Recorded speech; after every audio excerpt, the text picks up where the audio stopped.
afternoon, ladies and gentlemen. I'd like to welcome you all to Natal Computer College's second Cultural Day. Thank you all for attending, and without much further ado, we'll commence to the first item, which is by the Muslim Students Association. Thank you, Madam MC. Assalamu alaikum wa rahmatullahi wa barakatuh. Peace and greetings to all of you in the name of Allah. The Muslim Student Association extends a warm and cordial welcome to our guest speaker, Mr. Ahmed Didat, the staff and students of Natal Computer College. Mr. Didat will be discussing the topic, the Quran and the computer. After his talk, students will be given the opportunity to ask Mr. Didat any questions. Please feel free to ask him any questions whatsoever. Mr. Didat.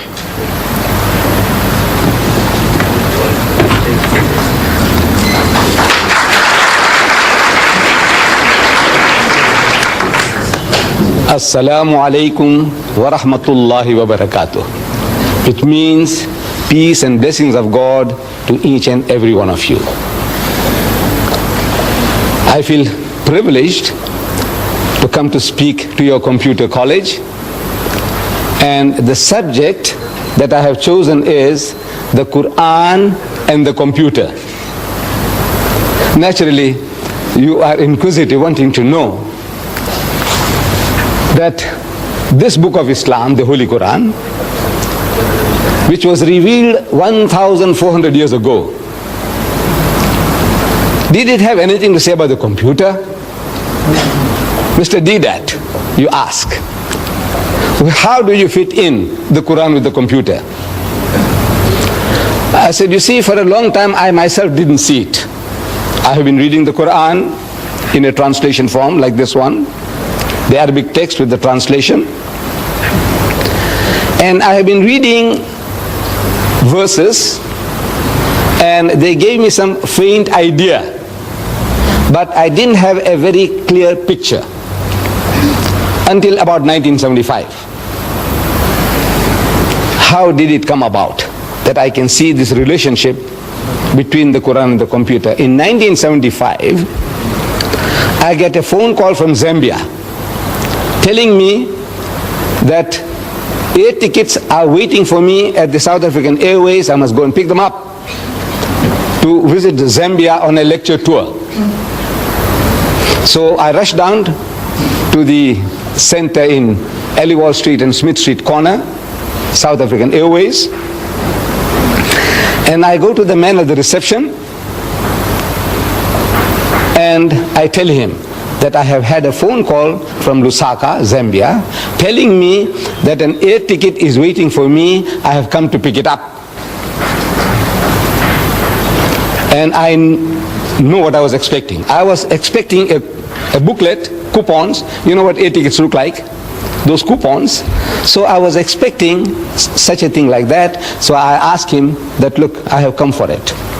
So he tells me, he said, see one of these ladies. About a dozen of them were seated in a semicircular form with those terminals, visual terminals. See one of these ladies there. How can you see one of those ladies? To me, only one person out of the lot might have my tickets. I know what tickets look like. So I'm asking him, which one? So the way the guy flays his hands, you know, and he tells me, like any one of them. I said, look, I'm speaking so nicely to the man. Why should he be so impolite? Is it because he's a white man and I'm an Indian? But I had no alternative. The way he directed me, I had to go. The first lady I saw who was doing nothing, she was sitting at the terminal. I go up to her. I said, excuse me, madam, I have had a phone call from Lusaka and they tell me that there is an air ticket waiting for me. I have come to pick it up. She asked me, what's your name? So I tell her, my name is Ahmed Didat. She says, spell it. So I started spelling it, A-H-M-E-D, Ahmad, D-E-E-D-A-T, Didat. While I am spelling, she is typing on the keyboard before her. She said, yes. In other words, that means she's got it. Yes, so what now? So I said, you see, I want to go from Durban to Johannesburg in the evening, on a Tuesday evening. What have you got for me? What arrangements? She said, well, there is one at 6 p.m. I said, right, that suits me fine. Can you book me on? He says, yes. It's done. So I tell her, you see, on Wednesday now, the next day, I want to reach Lusaka at 3 o'clock in the afternoon. That's what my hosts in Zambia told me. I must arrive there at 3 o'clock in the afternoon. I want to be there at 3 o'clock. Now, what arrangements can you make for that? So she typed again on the keyboard, and she's asking me, do you want to go through Maputo or through Gaborone? I said, look, it doesn't matter, as long as I'm in Lusaka at 3 p.m. So she types again, and she said, you see, you are booked on Zambian Airlines, and no other, the other plane to transfer this ticket to another we have to contact Zambian Airlines. And there is a national holiday in Zambia today, so we can't contact Zambian Airlines. So please come tomorrow. And you can imagine my disappointment walking from near the Mosque Madrasa Arcade to Smith Street and expecting the ticket in my hands, that it was almost within my reach, but not within my grasp. Disappointed. Come tomorrow. So I'm asking the lady, I says, madam, where did you get all this information from? So she tells me this is from the head computer in Johannesburg. I said, you know, when you were trying to book me in at the 6 o'clock flight, suppose there was only one seat left, and there were more than one of these terminals might have been trying to get the ticket. What happens then? He said, no, the first one within the second, he gets ahead, he gets a ticket, and the rest is blank. How does this happen? He said, you see, every computer in the country which is connected to the head computer has access to that knowledge. The head computer in Johannesburg. Everyone with this terminal has access to that. I said, I see. And I came out, walking back to my offices in Madrasa Arcade. While I'm walking back, the thought occurs to me that this is how this Quran was revealed. This Quran.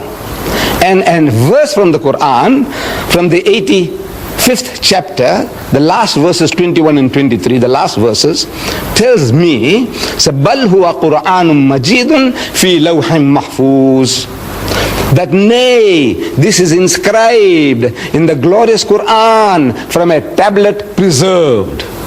From a preserved tablet. Now, if you have a volume like this, and if you want to know what the Quran says about the Quran, you open, just like in a dictionary, in Q, and just like in the index, Q, and it will tell you everything the Quran says about the Quran. I'll give you examples.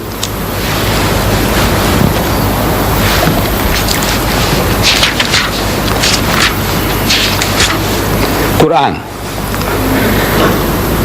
the divisions of the Quran, how it's divided into chapters and verses. Inspired message cannot be produced by other than divine agency. Verses, fundamental and allegorical, these are all different topics. God is witness to the Quran. God's revelation, the Quran. Follow it and do right, the Quran. Respect and attention due to it. Book of wisdom, the Quran. It's in Arabic, the Quran. Described, and on and on and on. What does the Quran say about the Quran? The last subject in this index on the on the Quran, it says the tablet preserved. The tablet, this, when you have it, you'll be able to see it with your own eyes. It says tablet preserved, chapter 85, verses 21, 22. I read it to you. So the picture comes to me, this is how it happened.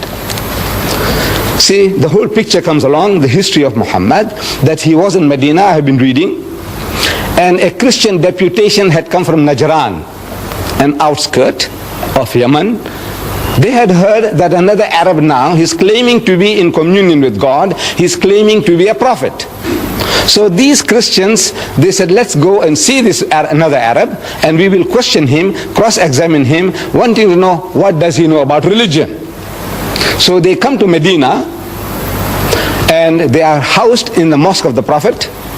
They sleep in the mosque, they eat in the mosque, and they have a dialogue in the mosque for 3 days and 3 nights. It's going on. During the course of that discussion, the spokesman for the Christian is posing the question, among so many other things. He said, all right, now tell us, O Muhammad, what is your concept of God? And Muhammad, according to tradition, he doesn't just start answering. He, so to say, presses his spiritual buttons. There were no buttons to press. But I said, so to say, he presses his spiritual buttons, trying to commune with God. He said, oh my Lord, what shall I say?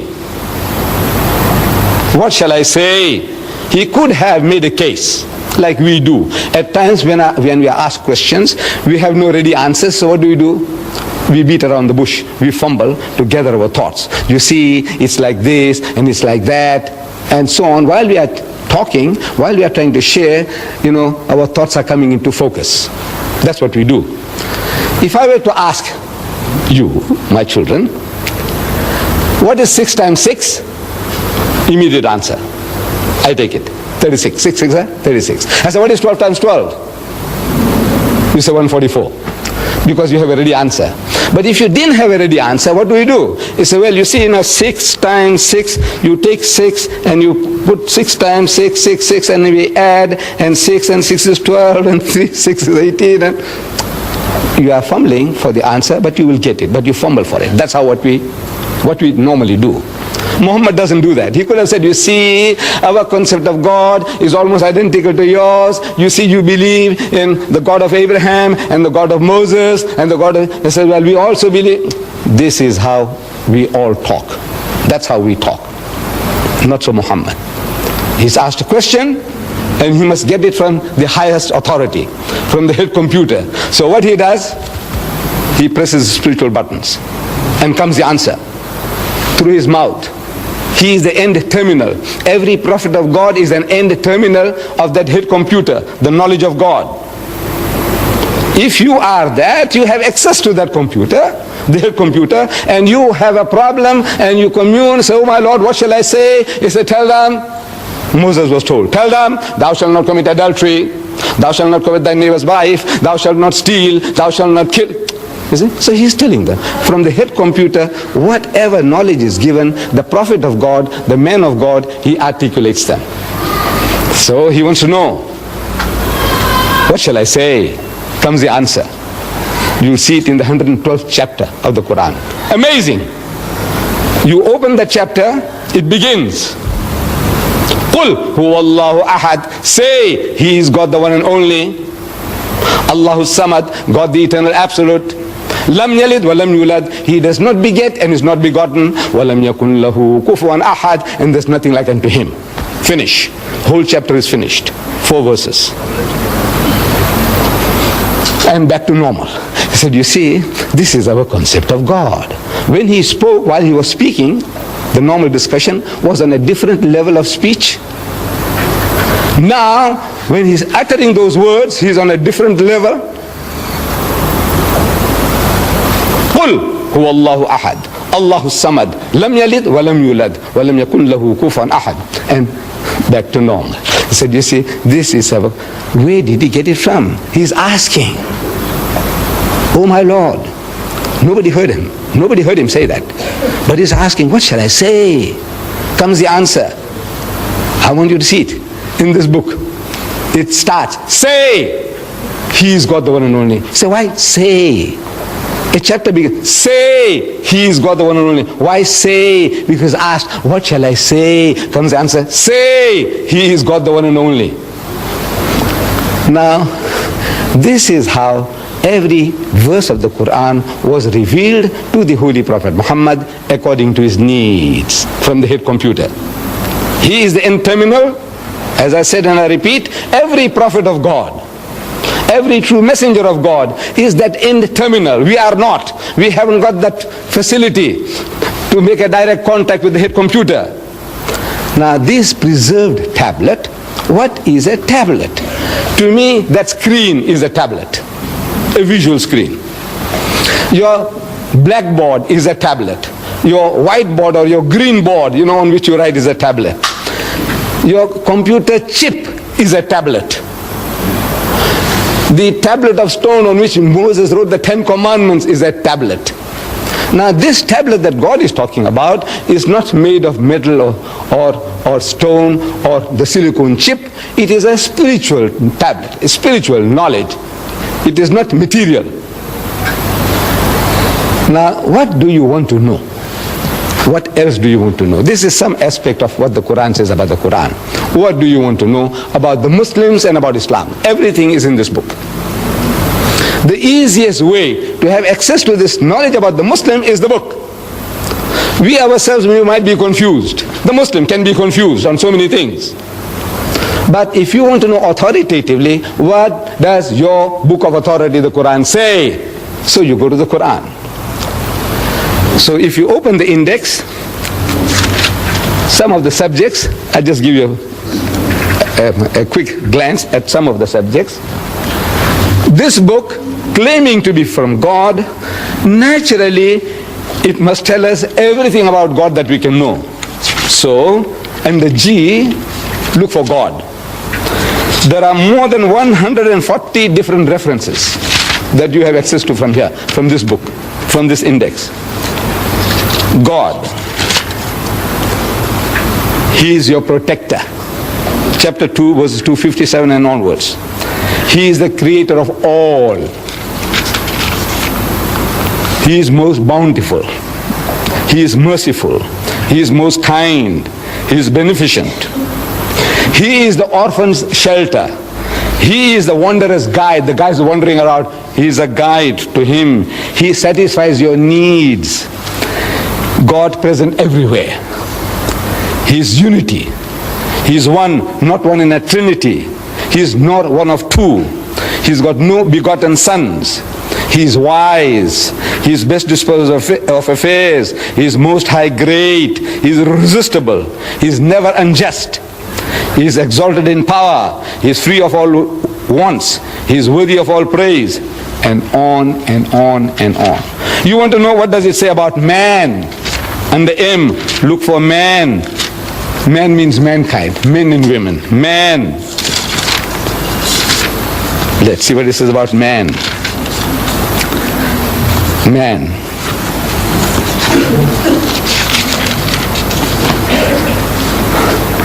He is tested by God. He is being tested by God. In your behavior, what are you doing? How your mind is working. What you do. Things men covet. Things that men love most. And here, I might ask you, here, man as a male, I want you to tell me, if you can, what does he covet most? What does he love most? What does he want most? Huh? Money? Now don't be afraid, there's no harm done. We won't disqualify you in your exams. Yes, my child. Materialistic. Power. Huh? Huh? Who said that? Who said that? What did she say? Woman. Woman, yes, woman. Look, this is 1400 years ago. This man Muhammad is made to say, things men covet. I want you to look it up when you have this book. You will have this book. Each and every one of you will be entitled to this book free. I'll be giving it to you all free. This encyclopedia. So no use me tantalizing before you. You know that golden carrot, and says, you see, it's there, it's there, it's there. And he says, where do you get it? I say, you see, you go to the Islamic Propagation Center and you buy one. Now I want to do business with you. No, I'm not here to do business. So the Quran says, ذُيِّنَ لِلنَّاسِ حُبُّ الشَّهَوَاتِ مِنَ النِّسَاءِ. So fair in the sight of men is the love of things they covet. Number one, مِنَ النِّسَاءِ, of women. وَالْبَنِينَ, then your offsprings, your children. وَالْقَنَاطِيرِ الْمُقَنْطَرَةِ مِنَ الذَّهَبِ وَالْفِضَّةِ, and hoarded wealth of gold and silver, and wealthy land, and horses branded for excellence. These are the good things of this world's life, says the Quran. But the nearness to God is the best of goals to strive for. Number one, the greatest distraction for man is woman.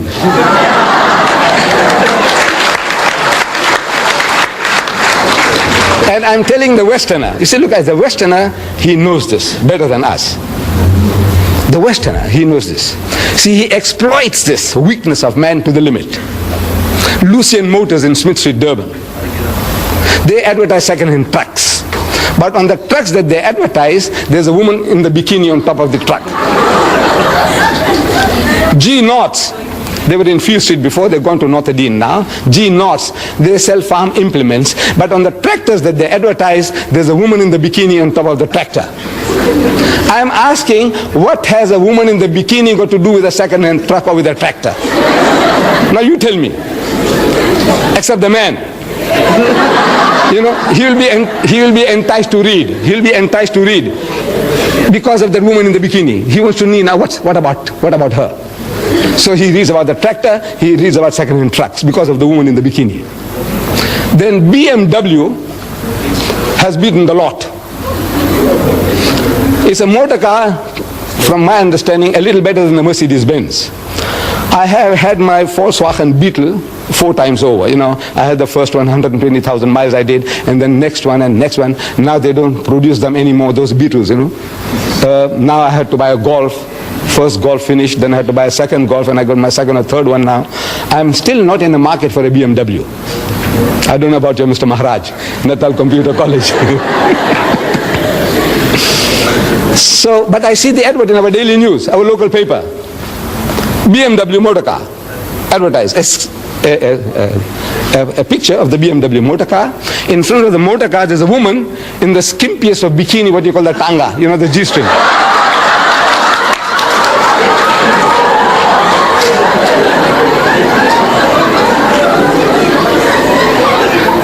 And in front of the motor car, this woman is standing, you know, in a lustful, enticing pose. You know, you can almost hear her saying, come on, come on.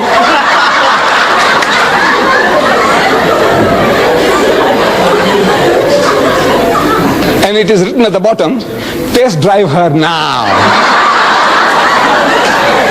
Who?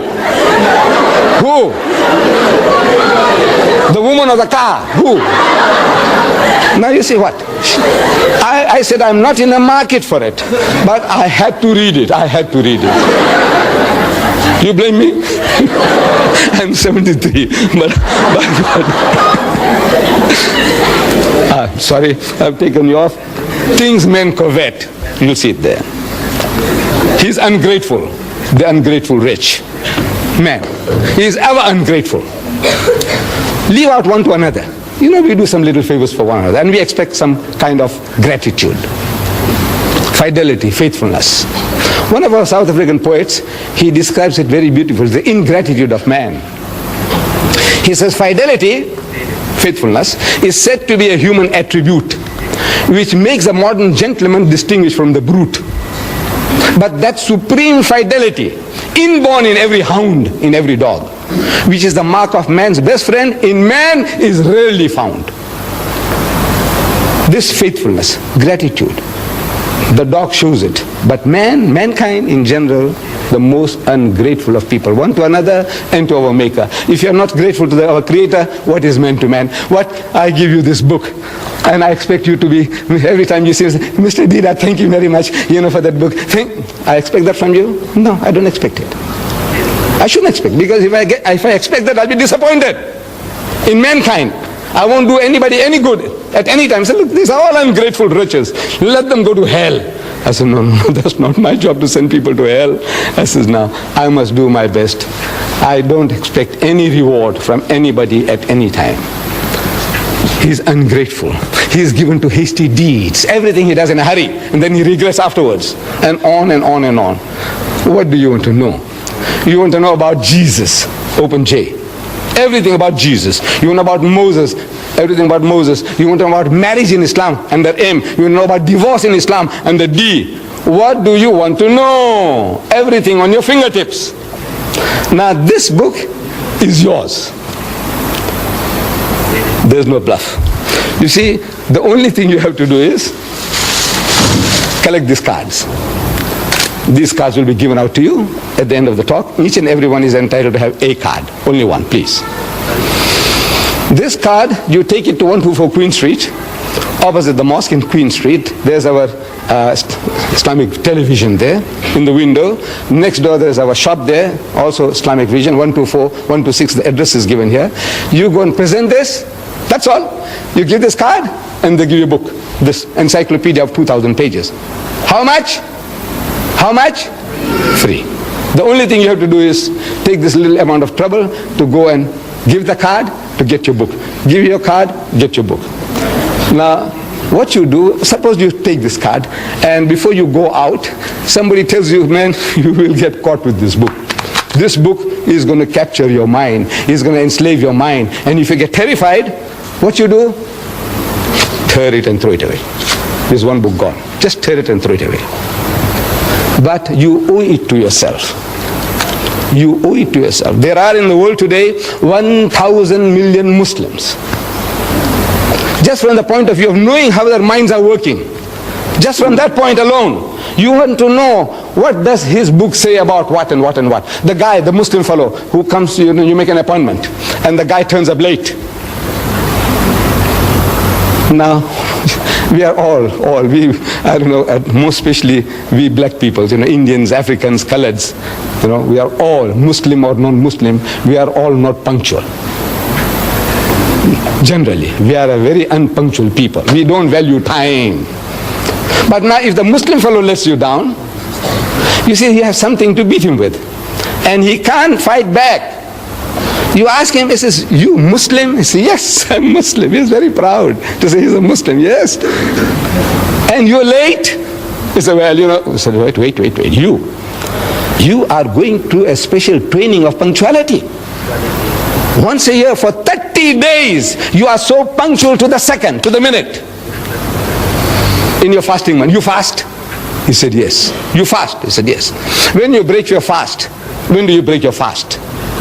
Certain fixed time, right? He said, right. And you wait with the watch on your hands. Or in the mosque you wait for the muazzin to give the azans. Allah, immediately you break your fast. Right? Or in the old days, I used to live here as a young boy in Prince Edward Street, and we wait. You see, when the azan, the time for the breaking of the fast or the time for the evening prayer comes, they switch on the light of the minaret. And the children are waiting in all the street corners. They watch for the light. And they start shouting all over. We used to hear those days. It says, Batti Silgi, Roja Chodo. It says, the light is on, break the fast. Light is on, break the fast. And everybody start. Straight away. No wasting of a second. Right? For 30 days you did it. To the second. And you can't meet an appointment. You are the fittest guys in the world for appointments, for punctuality. That's what you are trained for. And you give it to him. You find a guy eating pork chops. You must say, hey, you Muslim? He says, yeah. He says, I thought your book says you can't eat the pig. He said, no, this is ham. I said, look, now what do you talk about? That's a pig, man, piece of pig. Call it ham, call it bacon, call it Vienna sausages. It's pig. Tell him so. So, can you see now, if you just know, it puts you on a better wicket. And I want to put each and every one of you on a better wicket to put the guy right. My Muslim brothers and my children. Put them right. And you will get pleasure in it. Because, by God, because you are not creating offense. You say, look, this is your teaching, Mr. Didat. This is your teaching. So, this is what I'm offering to you. This book it's a book of ornamental for you from the knowledge point of view, the psychology of man, about religion in general. You want to know about karma. Have you heard the word karma? Yes. There's a Hindu term, karma, the law of cause and effect. The law of cause and effect. That every action has a reaction. Beautiful. We believe in that. Everything you do, it has its repercussions. Karma. You want to know about karma? Open K in this book and you say about karma. You know about lingam. I don't know whether you know. Under L, you'll find lingam. There. In this book, believe me. In this Quran, what do you want to know? So you owe it to yourself that you take this little trouble of carrying this card and going along and redeeming it for this book. Absolutely free of charge. Now, my dear children, Mr. Chairman and the lady here, I leave myself open to questions, any questions. You can ask any questions. Even criticism will be welcome. I assure you, my children. This old man can take it. I am yours. Yeah.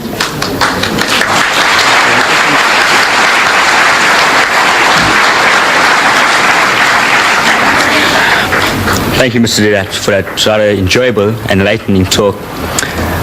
Please feel free to ask Mr. Didat any questions whatsoever.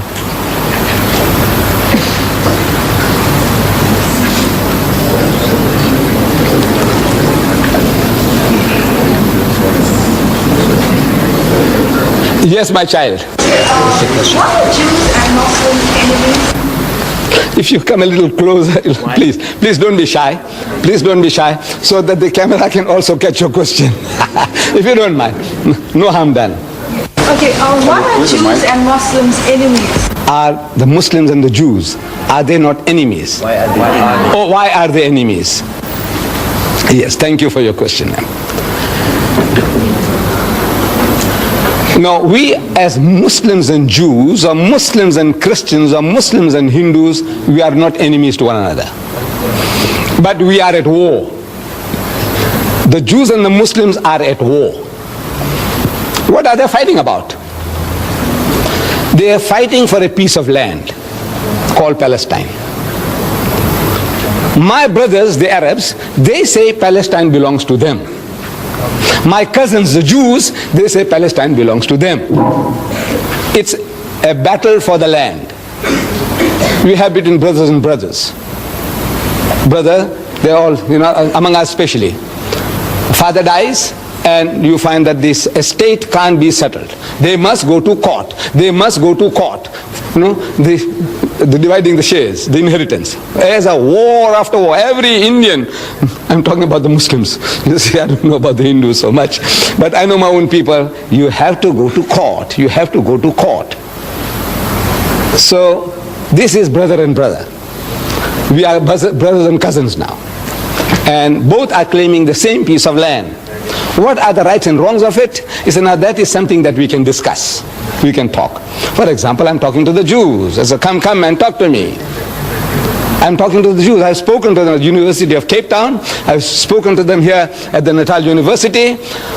I have had so many discussions with them. I have written a book, Arabs and Israel, Conflict or Conciliation, and I sent it to every influential Jew in the country, in South Africa.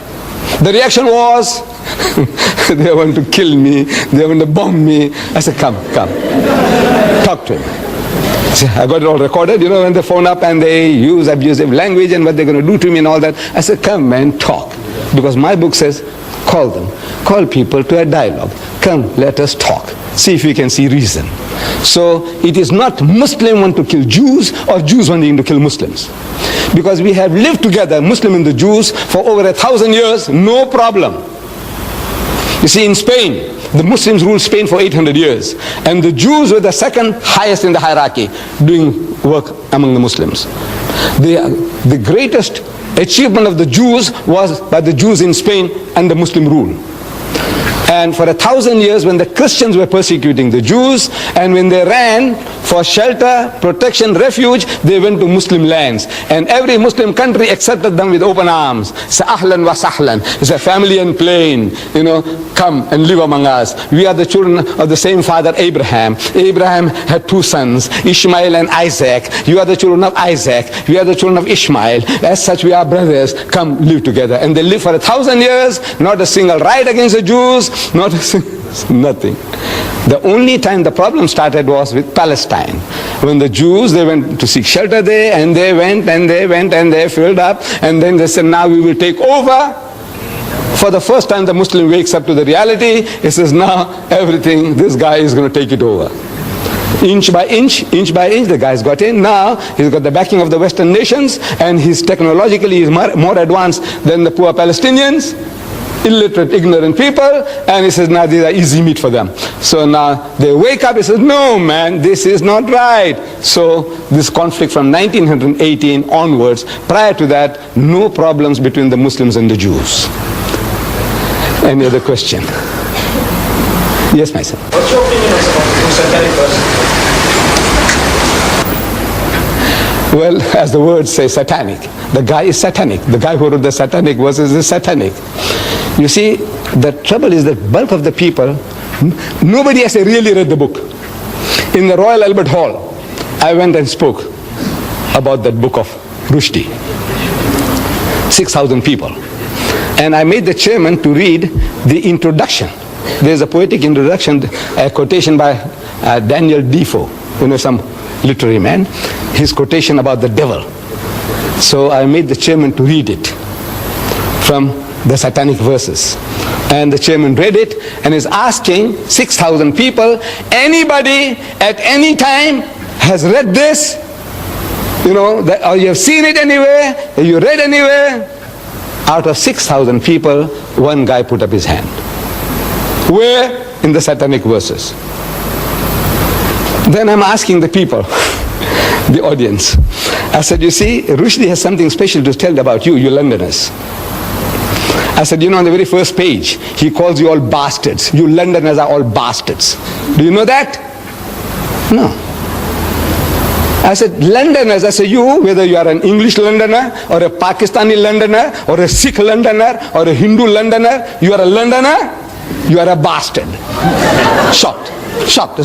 I said, look, what have you been reading? You say this book is very good. I said, come on, talk to me. Then, of course, it was more than an hour's talk. I'm giving him what he says about Rama, what he says about Sita. Did you read it? He says, no. I said, you will want to kill him, you. What is about you white people? The whole white race. He says, white women, no mine, fat, Jewish or non-differential. White women, I can't say. There are other words. What they are good for. I can't. But I said, now you talk to me. You want to know? I said, you white man, you know what he says about your mother, your wife, your sister, your daughter, you Jew, you know what he says about your mother, your wife, your sister. I want to know what are your reactions. When this is what he says about Rama and Sita, this is what he says about all of your whole white race, and on and on and on. The filthiest, dirtiest book in my life I ever came across was the satanic verses. Really satanic. Keep away from it. From the price point of view, at one time it was costing 15 pounds. That's 75 rands. You want to pay 75 rands on that? It's about 540 pages. 75 rands. Here I'm giving you, my son, 2,000 pages free of charge.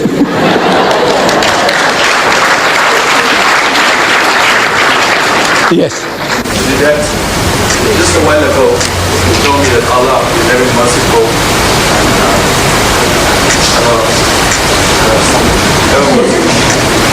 Now, I know Salman Rushdie was terribly wrong, but anyway, we're living in the modern times now, and we have freedom of speech, freedom of writing.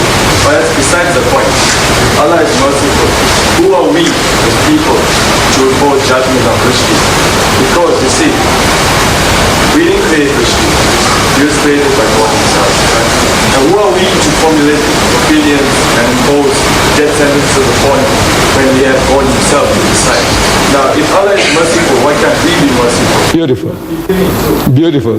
I'm a Hindu student, right? And my scriptures teach me to be obedient, merciful, and sympathetic to fellow human beings. Now, we must sympathize with Rushdie. We understand he has a problem, but we're not in a position to impose death sentences upon him as the late Ayatollah Khomeini did.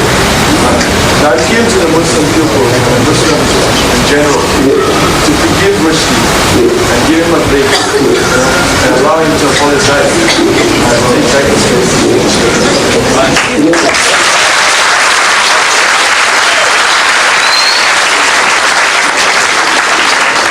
My son, very beautiful thoughts. God is merciful and we are expected to be merciful. He is just and we are expected to be just. He is beneficent, we must be beneficent. Charitable. He is holy, we must be holy. That is the teaching of Islam. That is the teaching of Hinduism. It's a beautiful teaching. But now, we are also told to respect one another. Now, ask you, what is your name? So you tell me, I'm Mr. So-and-so, Naidu, Padiachi, or Mudli, or Govanda, whatever. They say, yes. I knew your great-grandmother. You know? Because a lot of people, I know their grandfathers and grandmothers. I'm 73 now. Since as a young man, I have been moving around a lot, you see, I know. So I said, yeah, your grandma, yeah, man. Weekends estate, she used to live there, you know. You know, she was the biggest whore. I said, you know, she was international, not only for Indians. Now, if you punch me on the jaw, have I a right to blame you? So what am I doing? I'm asking for it. Am I not? Said, what am I doing? Talk, man, talk. Talk nicely about everybody. You swear my mother, look, you can call me anything. I'm big enough. I told you. Said this old man can take it, if you remember. You know, I said ask any questions, even criticism will be welcome. I said this old man can take it. I stand by that. But now you come along there while you're asking me questions and you swear my mother, you know, at this some age, I'll punch you on the jaw. By God. No, I'm not. I'm talking frankly. My mind is still 16. In my mind, I'm still 16-year-old. I know my body belies that. You see? But my mind tells me I can give it to you. And I will punch you on the jaw. Maybe I'll break your jaw and also break my hand. Because it's gone too soft now. It's not what it was before. You see? But now this is the natural reaction of anybody. You swear my mother? Look, call me anything, man. Call me an ox, call me a donkey, call me a fool. I can tolerate you. But leave my mother out of the picture. You understand? Don't talk about my mother. Don't talk about my wife. Don't talk about my daughter. Now there I'm going to go berserk. You blame me for that? You see, the Western law, beautiful. It protects the living. If I call your mother a whore, your mother has a right to take me to court. Did you know that? She has a right to take me to court for besmirching her fair name. I call her a whore. I must go and prove it. In the house of Islam, as a Muslim, in a Muslim country, if I call your mother a whore, I must produce 4 witnesses to prove it. That I saw her actually committing adultery. Not one, I saw another 3 witnesses. We all are eyewitnesses. And all the witnesses, you know, if they have to come to testify against your mom, they'll have to be consistent in their evidence and the cross-examination. If one of them fails, all the 4 will get 80 lashes each. You besmirch the fair name of a lady? Now, that is Islamic law, Western law, law of defamation. You say something about a living person, that person has a right to take you to court. That you know. But you see, Western law doesn't protect the dead. Your mother is dead, and I call her whore. And I'm a big bully. I have a big gang behind me. I say, go on, do what you like. What can you do? What can you do? Nothing. You're helpless. Because the law doesn't protect. They say, look, then now we must bring your mother out of the grave to come and say, look, I was not a whore, which we can't do. So the stigma sticks. So that guy, I have no right to forgive. If somebody saw your mother, or I saw your mother, these people have no right to forgive me. Your mother has a right. If she's living, she has a right to forgive me. You forgive me, your brothers and sisters forgive me, your father forgives me, your mother forgives me. But if your mother is dead, if she's dead, I get away with it. So this is the law, why the man says, now you say something about my mother which is blasphemous, and the law of blasphemy in the house of Islam is death. Yes, anybody else? Yes, my son. Just one second. Let's give that young man a chance first. We'll come back to you. Yes, my son. Do you believe in Satan? Yes, that there is a power, satanic powers. I do believe. Yeah. How come only Satanists? How come they only oppose the Christian religion and not the Islamic religion? Maybe they have nothing to chew on. You see, the satanic people, what do you say? There's a cult. Is that what they're attacking the Christians, you say? Right. Because they come from Christian background. Sit down, my son. You see, they come from a Christian origin. All the Satanists, they were not Hindus. before they became Satanists. They were not Muslims before they became Satanists. What were they? The background, Christianity. So in other words, they come from that background, they know more about their background, so they attack that background. I think that is the answer. Why would they want to attack the Christians and not the Hindus, not the Buddhists, not the Muslims? Why? I said, no, they have no knowledge about Buddhism, Hinduism, Islam. They have no knowledge, but they have knowledge about Christianity, so they can play on that. I think that is the reason. Yes, my son, you had something. Why do the Muslims wear a hood? Why do they wear a topi or whatever you want to call it? This is, from the religious point of view, in our relationship with God, it's not a necessity. This is not a necessity. But in society, we need an identity. Suppose I meet you in the street, all right, I might think that maybe he's a Tamilian, and if I knew how to say good morning to you in Tamil, I would have said it. Otherwise, now I'm at a loss. That the other guy, like me, who looks like me, the Banya, they are my cousins. You see, we are the same race. Banyas and me, I am a Gujarati Muslim. The Banyas are Gujarati Hindus. In our complexions, we are the same. The Banya Hindu and the Banya Muslim is the same. We also have the same surnames, if you know. Muslim Patel, Banya Patel. Muslim Desai, Banya Desai. Muslim Bhula, Banya Bhula. I'm sure you have come across. Right. So what is all this? No, actually we are one people. Now when I see the man in Grey Street, I'm telling you, frankly, I pass the people in Grey Street and a lot of people, they smile at me. Now I don't know whether the guy is a Banya Hindu or a Banya Muslim. I don't know. So I also smile. Because I can't make out. Wallah, because I keep on seeing them, their face becomes familiar, as if I know the guy. But now what shall I say? Shall I say Namaste? Shall I say Ram Ram? Shall I say Assalamu Alaikum? I said, what shall I say? So because I don't know, I'm not sure, I also give a big smile. Now in the West, my people now, because of this problem, they start saying hi, hi, you know, you're 100% okay, you know, hi, you can't say salam babu, salam bhaiya, or you can't say, you say hi becomes universal. So we wouldn't like to lose our culture and tradition. I like to wish you, my son, whether you are an African Muslim, I say assalamu alaikum. If I see you are an Indian, I say assalamu alaikum. Anybody, I go to China, I see somebody, I say assalamu alaikum. And that's an open door for us. See, as soon as I say assalamu alaikum, I go to a strange place, Hong Kong. I've been there, Hong Kong, Singapore. And you see anybody say assalamu alaikum, I says, you know, I come from South Africa. I want to know, where is the mosque? I say, come, I will take you. Otherwise, I'm asking, excuse me, where's the mosque? So what's that? I don't know, I'm like a fish. If I recognize somebody, immediately say assalamu alaikum, and his heart and home are open for me. It's like an open sesame, you know, this headgear. So I said, now, for the purpose of recognition that I may wish people, I want my children and my people to have an identity. That, you know, we can wish you assalamu alaikum, you say wa alaikum salam, and immediately it's a bond is created, immediately. I give an example in the tubes in London. I've been sitting so many times, a man across from me, you know, sitting face to face in the train, in the tubes. And you dare not open your mouth. You don't know how to start. Because he says, excuse me, where you come from? Look, among us, it's so easy. By God, it's so easy. If I say, assalamu alaikum wa alaikum salam, say, where you come from?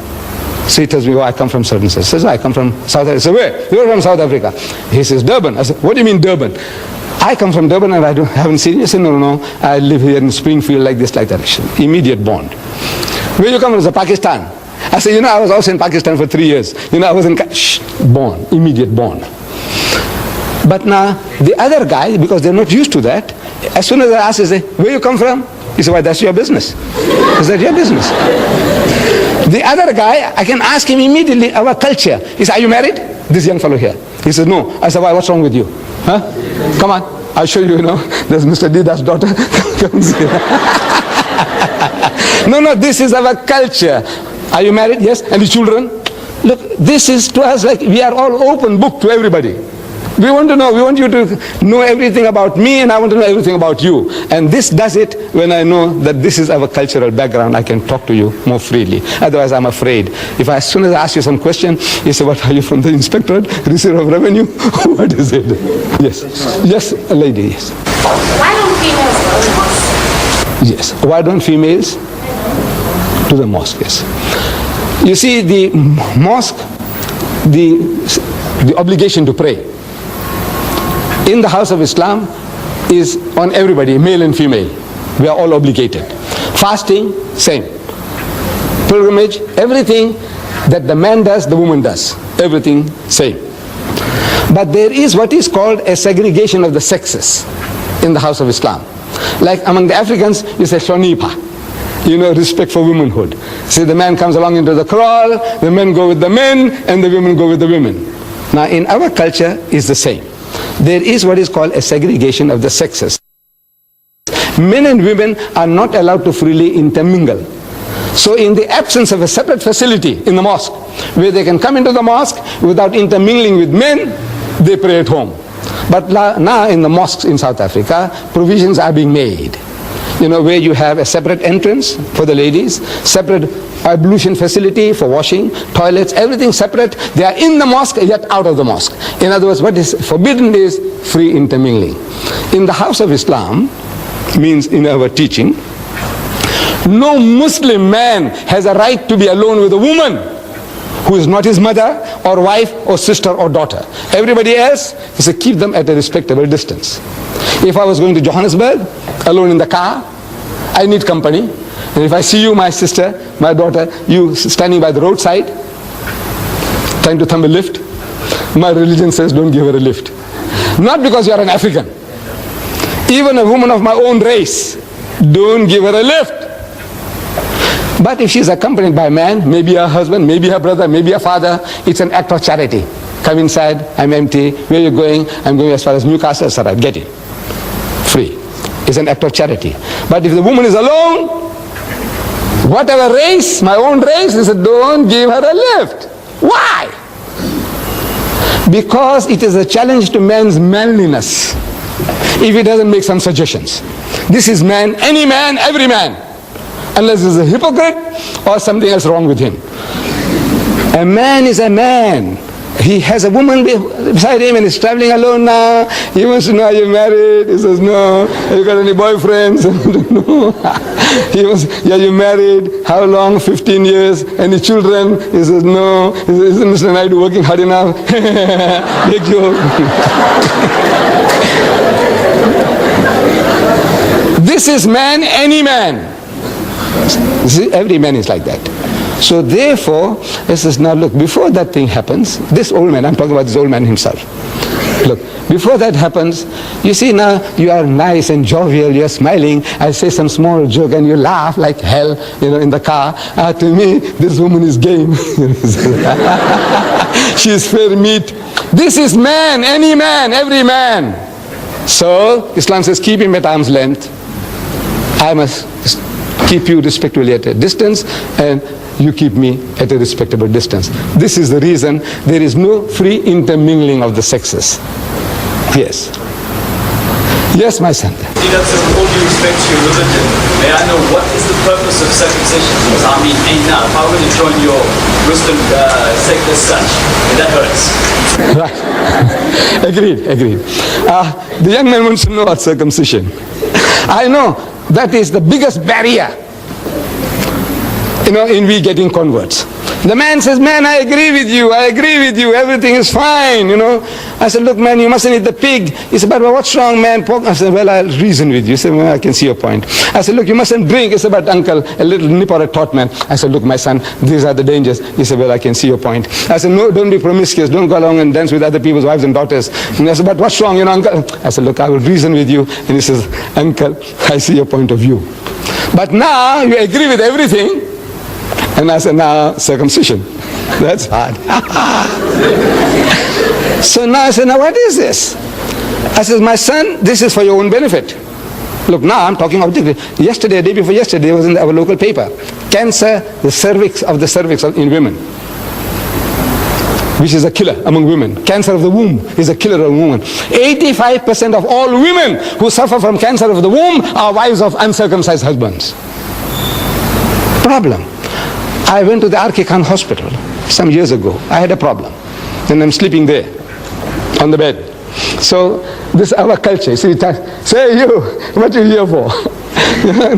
What you here for means what's your problem? What's your name, Mr. Reddy? So he tells me, he says, uncle, it's, you know, it's like this, like that. And what? He says, problem with the foreskin, circumcision. Next to me is a young boy, schoolboy. I said, what's wrong with you? He said, no, nothing wrong with me. I said, no, I want to know what brings you here. You know, why are you here? So he says, you see, uncle, difficult. So he's telling me, actually he's got constriction, he must be circumcised. He's also Reddy. Look, no insults upon the Reddy. There are Reddys here, so many. It's just coincidental that the guy next to the wall was a Reddy, grown-up man. This guy was a Reddy. Across the aisle, Hindustani gentleman, about 50 years and more. So I go up to him. I said, Bhaiya, what brings you here? Why are you here? So again, he's in turmoil, he's in torture. He's trying to tell me he's got a problem. He must be circumcised, otherwise the skin has come in the way. I said, you know, I'm telling the nurses, look, you see, as you see me, I enjoy talking. So I say, you know, your husband, is he circumcised? He said, no. Your husband, is he circumcised? He says, no. I say, hey, you got a problem. I said, tell them all to be circumcised. Not for religious reasons. I said, as much as we are vaccinated, for what? Our government tells us, according to the health regulations, that if you're vaccinated, there's less likelihood of you getting smallpox and this and that. Diphtheria, anti-diphtheria, this thing, and all that, they're doing it to you for what? To save you. They give us vaccination, inoculation against smallpox, typhoid and all that before you go overseas. What for? They hate you? No. But for your benefit. So now this circumcision, I said, if I came into power in this country, I will pass a law, circumcise every male child in the country, Indian, African, colored, white. Nothing to do with religion. I say for health reasons. I say 85% of my children, my daughters, who are married to uncircumcised husbands, they are suffering from cancer of the womb, a killer disease among women. I say just to save that, there are so many other philosophical aspects. You come and see me and I will give you further details which I can't share with you here. But I said now, just that alone, 85% of the women who suffer from cancer of the womb are wives of uncircumcised husbands. I say circumcise everybody. It's that operation. You know how easy it is. You see, previously under primitive condition, the septic, this thing lasted for a long time and you suffered. Man, I had a young man circumcised on a Sunday morning, and Monday morning on a bicycle he went to work. It is as difficult as that. You know, Sunday he gets operated on, and Monday morning he's riding a bicycle, he's making deliveries. Yes, my children. Anything else? Yes, my son. These attack Christian most because Christian, the background of statements are from a Christian background. But religious state, looking at the Bible, and the reason why Christians are attacked is because of the conflict between God and Satan and the ultimate prophecy of the ultimate defeat of Satan by God, which is shown in the Bible. I didn't hear the detail of your question, but I think it's again about God and Satan. I think if you come a little closer, please. I'm sorry. I can't hear too well from that distance. Yes. That when Mary asked you about Satan and Christian, Right? you stated that Satanism. Satanism and Christians. Christians are attacked mostly by Satan. You say that Christians, that Satan is, the background is from Christians. But looking at the Bible, wouldn't you say that the more, the reason which it seems better looking at the Bible is that God and Satan always were conflicting with each other, and the process is that Satan would be ultimately defeated by God. Wouldn't you say that is the reason why Satan attacked Christians? I don't know really Satanism, what is the philosophy, why they are out to promote Satanism. Maybe Satanism gives them that freedom to do anything and everything which religion doesn't allow you. Hinduism won't allow you this thing, that thing, that thing, you won't allow you. It tells you, no, thou shalt not commit adultery. Hinduism says that, Islam says that, Judaism says that, thou shalt not kill. We have certain common denominators. But now, as soon as the person starts straight-jacketing you, as a Hindu, as a Muslim, you want to be free to do what you like. You want to behave like an animal. You want to behave like a pig. People want to behave like pigs. So now the best thing is to disown. Is to disown religion altogether. And they said, now this is a new cult, they call it Satanism. But now the battle is with us. Every individual, we say, we believe that we have all got this propensity for evil. We have two qualities in us, towards godliness and towards earthliness, devilishness. So the battle is on in all of us, everyone. The Holy Prophet Muhammad, he described the situation beautifully to his companions. While they are around him, he's telling them that shaitan, that's Satan or devil, shaitan courses through the body of man like the blood. He's passing through you. He's each and every fiber of you. He permeates you. Everybody. Shaitan, man means mankind. Shaitan courses through the body of man like the blood. It's imperceptible. It's there. Your blood is moving and going and doing the job without you feeling that the heart is pumping and now supplying blood to the brain to allow me to think. Without that I can't think. But all this is all automatic. Similarly, this evil propensity also in man is permeating him like the blood. Everybody. Muhammad says yes, everybody. He said, what about you? See, they had the right to ask questions. You too. He says, me too. But mine is under control.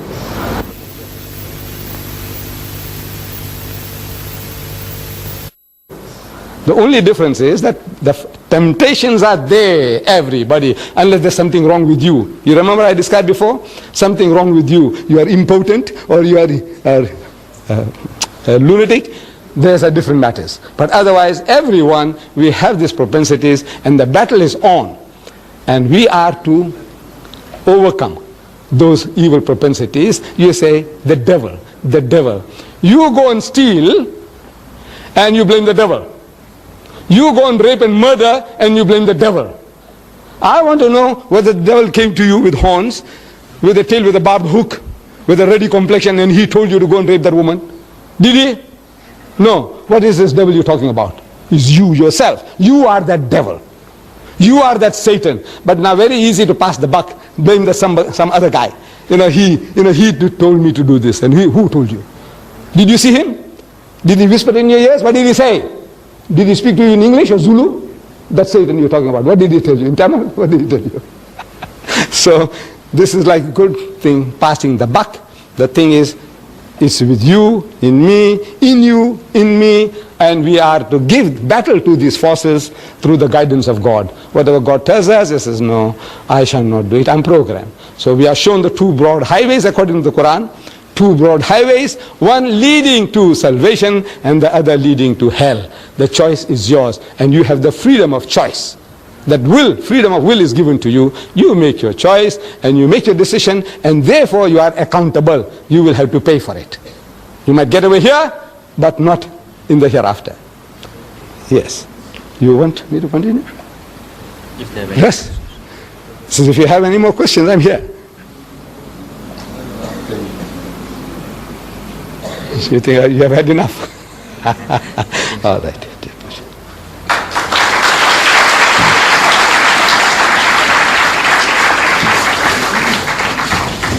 Thank you for your questions. That brings us to the end of our presentation. And once again, to our guest speaker, Mr. Ahmadidat, thank you very much.